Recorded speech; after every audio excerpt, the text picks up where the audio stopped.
I'm Ben with the BTC Sessions, and this is your Bullish Bit brought to you by BITREFILL.com, the easiest way to get living on a Bitcoin standard. Head to their website and pick up gift cards for great places like Amazon, Apple, DoorDash, prepaid MasterCards, and plenty more. You can check them out at the links down below.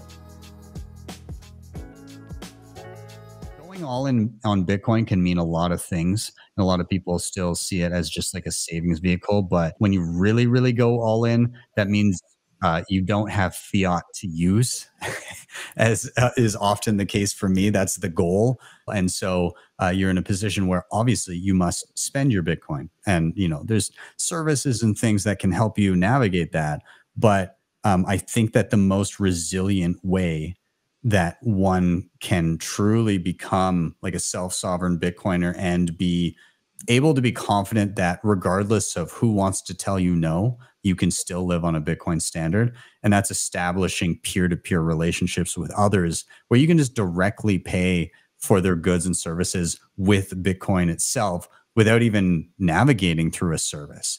And so I've begun trying to build that out in my hometown with the SAT market and bringing together all the Bitcoiners and kind of building out from there. And a lot of them already have skills and companies and products that they make.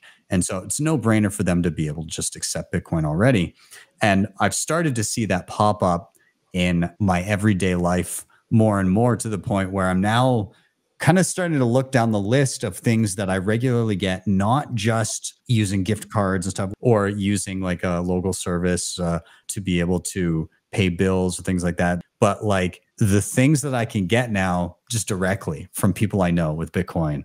I'm just going to kind of list off some of the things when it comes to things like food, beef, chicken, eggs, jerky, honey, jam, all the types of stuff. I also now have a personal trainer that comes to my house a couple days a week and paying him directly in Bitcoin. When I was in Vancouver, there's a barber there, and I just rolled up and was able to pay in Bitcoin. Earlier in the spring, kid threw a toy into the toilet and flushed it. And who did I call? The Bitcoin plumber in Calgary to come to my house and deal with my shitcoin problem. Even beyond that, I've got a few people that are working in the background for me, doing various things like communications and contracts, doing content management, and in various forms. Obviously, they're Bitcoiners. They're working on a Bitcoin show, and I'm paying them directly in Bitcoin. And then the cherry on top, we had a cleaner come to the house, and she's come a few times, and she's kind of an independent contractor. Well, the other day she's cleaning, and she sees all my Bitcoin books sitting on the shelves. She's like, "Are you like done with some of those books up there?" I'm like, yeah, I mean, I've read them. She's like, "Is there any way I could borrow a few of those?" And she snagged 3 Bitcoin books to take home and go through. Awesome. But yeah, so that's why I'm bullish. That's what I'm excited about, is more and more of my life is being directly able to be funded in Bitcoin with no go-between, with no third party. And the people that I live in and around also are beginning to at least dip their toes into that Bitcoin standard. So I'm stoked about it. And